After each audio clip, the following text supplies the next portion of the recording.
Okay, next I'm talking about Oliver Anthony. Now, I actually learned Richmond from Richmond north of Richmond. I know that song. I could play it right now on the guitar. I'm pointing to my other guitars. They're right there. You can't actually there's one right there. I got one there. There's one. There's one. And there's a couple. I learned it. It's a great song. I really enjoyed it. It was really funny to watch the RNC, the debate that went, what was that, like 3 weeks ago or something, a month ago? No, I think it was like 3 weeks ago, where they played Richmond north of Richmond. And they're like, "What do you think about this?" And like, why it's just talking about the Democrats. That's not what they said, but basically they're like, "Huh, those Democrats, right? Oh man, they're so bad." And Oliver Anthony, he came out and he was like, "No, no, no. Talk about you, you guys. You're also in that Richmond, north of Richmond. That's you. All right, all you guys. You're all in that crowd. It's all the same amount of people. Yeah, it's the same shit." Well, he's in a little bit of hot water right now, and I feel like I have a little bit of a insight, being a musician, and actually, my wife is in this industry that this whole subject is about, and I actually talked to her about it, and my views on what I see is basically absolutely correct. So let me just show you guys this. So this is a thing that he posted. This is a video. Now he posted this all upset. All right, and I'm gonna let you guys hear it, and then we'll talk about it. I had to pull off on the side of the road and make this video. My adrenaline's pumping, man. I'm pissed off right now, and don't buy Cotton Eye Joe tickets for $99 a piece, and sure as hell don't buy VIP passes for whatever bullshit price they're on. I have a buddy of mine who's not a booking agent. He's a friend of mine. He's a full-time plumber, and I'm trying to hire him full-time as my booking agent. And Okay, I'm sorry, that's a red flag. A full-time plumber that's a friend of yours that you're trying to have be your booking agent. No. No, dude. Look, I want you to succeed. It's not a good idea. Plumbers don't know how to book. Anyway, all right, here we go. he agreed to the show, I guess, without asking for what the ticket prices are. Don't pay $100 for a ticket. That's horseshit. You you don't control the ticket prices. The venue controls the ticket prices. Oh, okay. If we've got to cancel the venue and play somewhere else, we will. I didn't agree to it, and I don't want you to pay it. So please don't. I'm just trying to get the word out now. I don't know when the event got posted, but just. Okay. So it turns out that I mean, you just heard it, right? He wanted to do this play this venue, and he said that the tickets were too expensive, $90 to $200 for the tickets. That is a lot of money, right? That is a lot of money. But it turns out that Cotton Eye Joe, that's the name of the place. Look at this.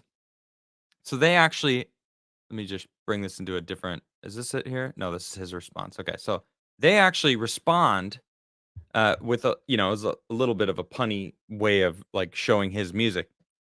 So I'm gonna read their response. It says, "It's a damn shame what the world's gotten to for the customers of the world famous Cotton Joe. Most times we say a show has been canceled due to circumstances beyond our control. Well, we are canceling the Oliver Anthony show under our full control. All refunds will be made in the next few business days to your original form of payment. The Northman of Richmond contracted to play the Cotton Eye Joe for $120,000 for 60 minutes. That's a lot of money. So Oliver Anthony actually charged $120,000 to play this show for 60 minutes. Okay. Now, they actually go into the math, but if you think about that, right? The venue, if they're going to pay someone for $120,000, them being a business, they have to make money or they're going to lose money. So they have to actually fill the seats and charge accordingly if it costs 120,000. All right. So that being said, that's kind of what they go into here. After doing the math and knowing that we can only hold approximately 1,500 people, paying the ticket website for their fee to sell the tickets, paying the tax man, opening the Joe on a closed night. We set the ticket price to just break even and bring our customers a show we thought would be fun to our talent agency and promoter friends that follow us. Be careful booking the Northman of Richmond. Well, that last line I feel was unnecessary because, to be honest, I think the guy is just clueless. He talks about in another video, he just did open mic nights, kind of like me. Like I did play a lot of venues. I played CBGBs. I did play a lot of shows where I was actually booked and got paid to do music. I was a professional musician for a while in New York. That's actually how I made a living for a while in my early 20s. So I knew a little bit about it, but I never like did these huge gigs like 1,500 people. Like that's crazy. That's amazing to think about that. Technically, I have played for 20,000 people on the Timcast IRL show in Tim's living room. Not the same thing. But anyway, for them to make up $120,000 and break even 1,500 tickets, what is that? Like $80 a ticket? Just that? That's just to pay for him, not to mention the tax man, to run all the people and to hire the people that are running the venue to open it and make sure that gets safe for 1,500 people to come in and enjoy the show, the lighting rigs, the sound engineer, everything, the security team, like everything that is involved in opening, especially on a night that they're not even open. That's pretty expensive, right? You got to pay for all that to run a business, to run a venue and have it running for him to play a show. So now he responded, Oliver Anthony, right? So here's his response. He goes, Cotton Eye Joe claims that we're charging people $120,000 per show. They have since turned the comments off, but I wanted to clarify.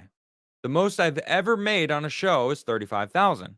We've done 2 shows in North Carolina that were completely free and have another free show scheduled September 23rd in Kentucky for a cancer benefit.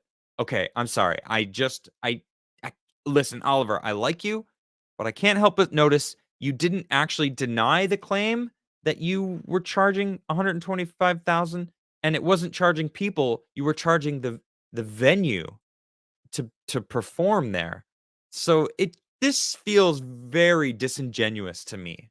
Okay? And I want to be on this guy's side, but I'm like looking at this, reading this, and no one actually asked how much you made. And he said charging people 125,000 per show.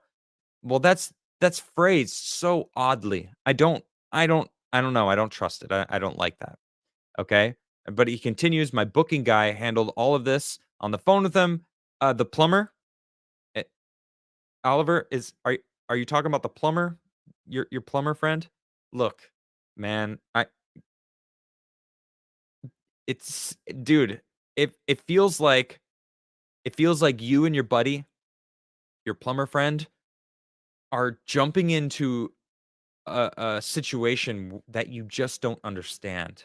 I don't think you understand how venues work, how their businesses, and they need to make money. And if you're going to charge a significant amount of money, they have to charge a set amount of money per ticket to try to recoup and hopefully make some profit. And in fact, they came out and said, Cotton Eye Joe said they weren't even making money; they were breaking even. And that's them just trying to host a show for their community, even if it is expensive.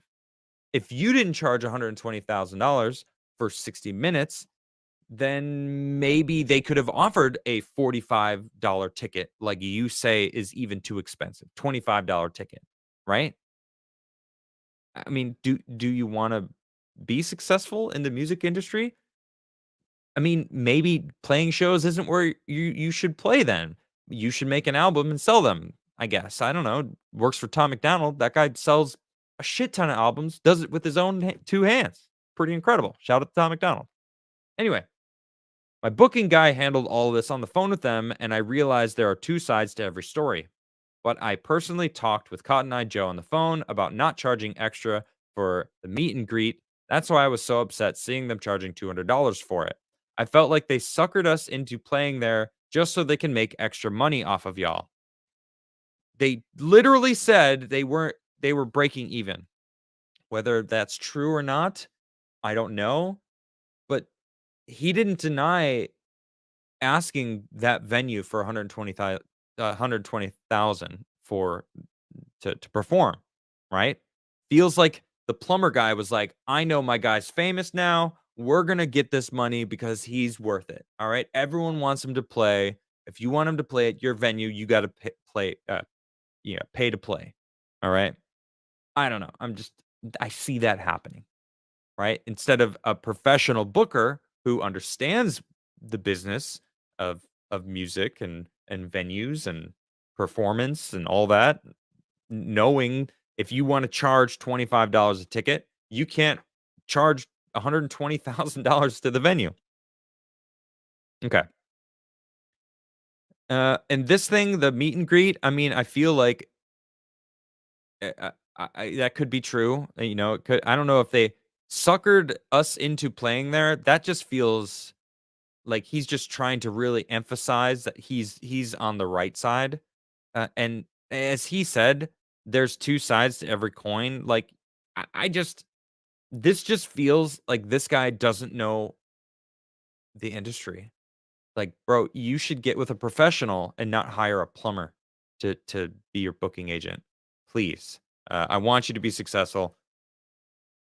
I just you should be professional if you want to be successful. Surround yourself with professionals. I'm learning a lot in this YouTubing space because I'm working with Gary from Nudrotic and Quarter Black Garrett and these people that have been around, and even Timcast. Like I learned a lot from Tim, and I'm I feel like I'm finally starting to actually use these skills and do it. It took me long enough, I know, 3 years later, um, but I feel like I'm ready to actually use these skills. I can articulate the points that I want to make. I can talk about things without dragging them on. I can read out loud like I couldn't before. Oliver, just take a little advice from someone who's trying to make it in this world.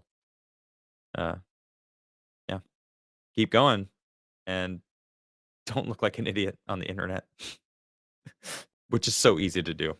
That's terrible advice. I don't know what I'm talking about. See, don't listen to me either. All right. Anyway, I wish him well because I do like his music. I think he's very talented. So